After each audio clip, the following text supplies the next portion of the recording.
चरण सुखदाई, सिया राम चरण सुखदाई, सिया राम चरण सुखदाई, सिया राम चरण सुखदाई।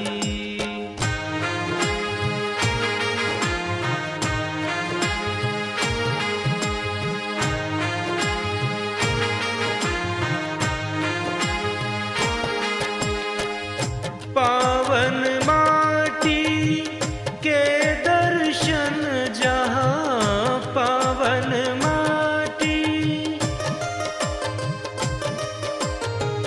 पावन माटी के दर्शन जहाँ, राम चरण चल जाए, राम चरण चल जाए, सिया राम चरण सुखदाई, सिया राम चरण सुखदाई, सिया राम चरण सुखदाई, सिया राम चरण सुखदाई।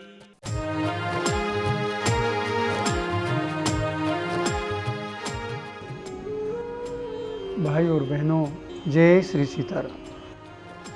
श्री राम वनगमन मार्ग में भ्रमण करते समय एक बार जानकारी मिली कि तालाब बांधवगढ़ में एक अभ्यारण्य है और अभ्यारण्य में श्री राम मंदिर है और श्री राम वनवास काल में यहाँ आए थे। देखा तो मार्ग में ही आता है, लेकिन वहाँ जाना इतना आसान नहीं था।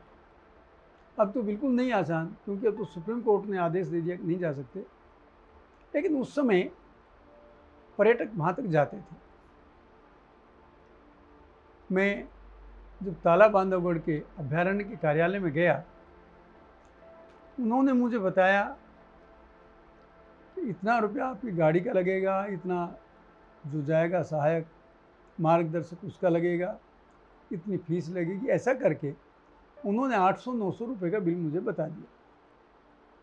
और फिर भी जहाँ मैं जाना चाहता था राम मंदिर में, वहाँ तक जाने की अनुमति नहीं थी। अब ना तो मैं इतना पैसा खर्च कर सकता था और मैं वहाँ ऊपर तो जाना ही चाहता था। तो मैं निराश होकर एक पत्थर की शिला पर आके बैठ के चिंतन करने लगा, अब कैसे हो। संयोग देखिए, तब एक युवक मेरे पास आया, बोले बाबा कुछ परेशान लगते हो। हाँ भैया, ये परेशानी है, मैं कुछ मदद कर सकता हूँ। भैया आप कौन हैं? मैं यहाँ गाइड हूँ, जो आप मदद कर सकते हैं बताइए। वो थोड़ी देर में वहाँ से चले। फिर बोले आप ऐसा करो, यहाँ के महाराजा हैं रीमा महाराज, उनका होटल है यहाँ और ये मंदिर उनके स्वामित्व में है। यदि वो अनुमति दे दें तो वो अनुमति भी देंगे, अपनी गाड़ी भी देंगे, तो आपका खर्चा बच जाएगा, अगर ऊपर तक चले जाओगे। मैं उस होटल में आया। महाराज जी जो राजाम साहब हैं, वो विधायक थे उस समय और वो भोपाल में रहते थे। उनसे बात करी, उन्होंने मुझे घुमा फिरा कर आश्वासन तो दिया, लेकिन अपने मैनेजर से कह दिया, होटल के मैनेजर से, कि ये अच्छे लोग हैं, आप इनकी सहायता करें, इनको जब तक ये होटल में रहें इनको रखिए, इनका खाना पीना कीजिए। लेकिन गाड़ी देने से उन्होंने मना कर दिया। बंधु असली तो सहायता वही चाहिए थी। मैनेजर ने मुझे घुमा फिरा के बता दिया, गाड़ी तो आपको नहीं दे सकते। बंधु सारी कवायद फेल हो गई। मैं फिर वहीं आकर बैठकर हनुमान जी का नाम लेने लगा। अब देखिए भगवान कैसे सहायता करते हैं। वही युवक जो मुझे महाराज से मिलने की कह गया था, वही फिर आया और बोले बाबा कुछ समस्या का हल हुआ? तो भैया नहीं हुआ। अब क्या करोगे? मैं क्या करूँगा, जो करेंगे हनुमान जी करेंगे। बोले हनुमान जी ही करेंगे।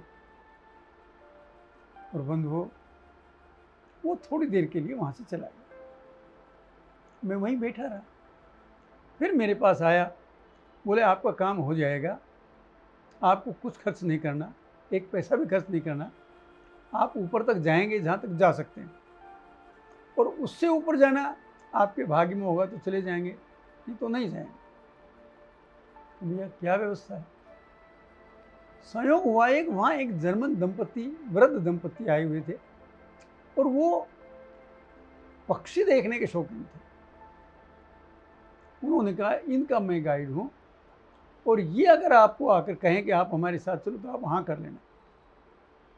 अच्छा, उस गाइड ने उस जर्मन दंपति को जाकर बताया, यहाँ भगवान राम की यात्रा का एक शोधार्थी है, बहुत अच्छा है, यदि आप रिक्वेस्ट करो तो वो आपके साथ ऊपर तक जा सकते हैं। गाड़ी में 4-5 लोग बैठ सकते थे, वो केवल 2 थे। वो दोनों मेरे पास आए और उन्होंने रिक्वेस्ट करी कि हम ऐसे उसे ऊपर जा रहे हैं, संभव हो तो आप हमारे साथ चलिए। मैं तो चाहता ही था। बंधुओं, उनकी गाड़ी में बैठ के हम गए। रास्ते भर पक्षियों के बारे में बात होती रही, फिर राम जी के बारे में बात होती रही, शोध के बारे में बात होती रही। वो जर्मन दंपति बहुत भले लोग थे, बड़ी रुचि से उन्होंने राम जी की सब बातें सुनी। यद्यपि उनका कोई संबंध नहीं था, वो तो पक्षी देखने आए थे, राम जी के बारे में उनको बहुत जानकारी भी नहीं थी, पर उन्होंने बड़ी रुचि से सारी बातें पूछी। अब संयोग देखिए, एक स्थान है, उसको कहते हैं शेषशैया। गाड़ी वहीं तक जा सकती है, और राम मंदिर उससे करीब 1-1.5 किलोमीटर या 2 किलोमीटर और ऊपर है, वहाँ तक गाड़ी नहीं जा सकती। और एक और भी यह समस्या थी वहाँ कि ऊपर पैदल जाना पड़ेगा और पैदल जाने की अनुमति नहीं, तो मैं वहाँ कैसे जाऊँगा। सब भगवान के भरोसे छोड़ के हम लोग ऊपर गए थे कि जो हनुमान जी करेंगे सो हो जाएगा। उस गाइड ने समय इस तरह बांधा कि 12 बजे से 4 बजे तक वहाँ गाड़ी चलने की मनाही है, क्योंकि उस समय वहाँ के जीव जंतु विश्राम करते हैं। उस व्यक्ति ने ऐसी व्यवस्था करी, गाइड ने टाइमिंग ऐसी करी कि हम 12 बजे शेषशैया पर पहुँचे, ताकि हमें 4 घंटे मिल जाएं, और उसमें हमें गाड़ी नहीं चल सकती थी। योजना तो अच्छी थी, लेकिन ऊपर जाना ये निश्चित नहीं लग रहा था। अब देखिए भगवान कैसे कृपा करते हैं। जैसे ही हमारी गाड़ी शेषशैया पर पहुंची, 12 बजने वाले थे, और ऊपर से एक बूढ़े पंडित जी आते दिखाई दिए। बंधुओं, अगर आपने डिस्कवरी पर देखा हो ताला बांधवगढ़, तो उसमें एक बूढ़े पंडित जी को दिखाया गया है, ये वही महापुरुष थे। वो ऊपर से नीचे आ रहे थे, तो गाइड ने कहा या तो काम आपका 100% हो गया, या आपका काम बिल्कुल नहीं हुआ, 0 हो गया। मैंने पूछा कैसे? बोले जिनसे मिलने जाना था वो तो नीचे आ रहे। उन पंडित जी की आयु लगभग 80 वर्ष थी उस समय। उनको सुनता नहीं था ठीक से, उनको दिखाई नहीं देता था। चलने में वो थोड़े ठीक थे कि वो पहाड़ पे चढ़ना उतरना वो स्वयं करते थे।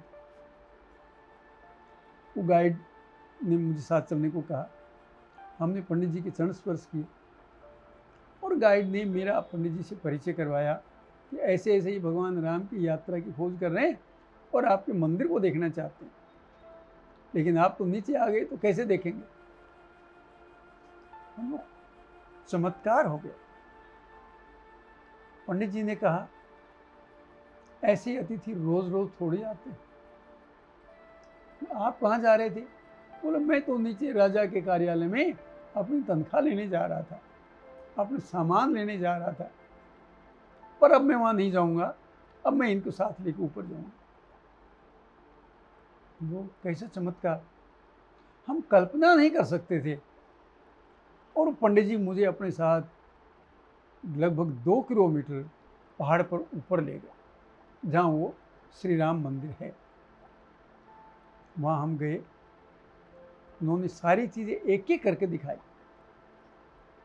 संयोग ये हुआ कि जब वो मुझे बता रहे थे तभी ऊपर एक ब्रिटिशर्स की एक टीम वहाँ ऊपर घूम रही थी।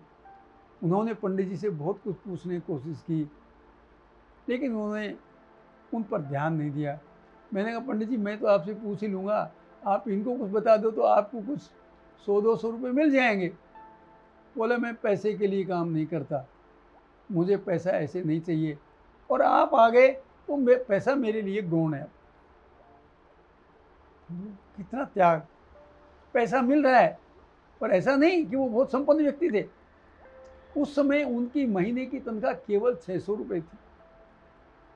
ऐसा व्यक्ति पैसे को ठोकर मारकर एक राम भक्त की सहायता करना चाहे, मित्रों इससे बड़ा त्याग और क्या होगा। पंडित जी ने सारा कुछ मंदिर दिखाया, कहानी सुनाई।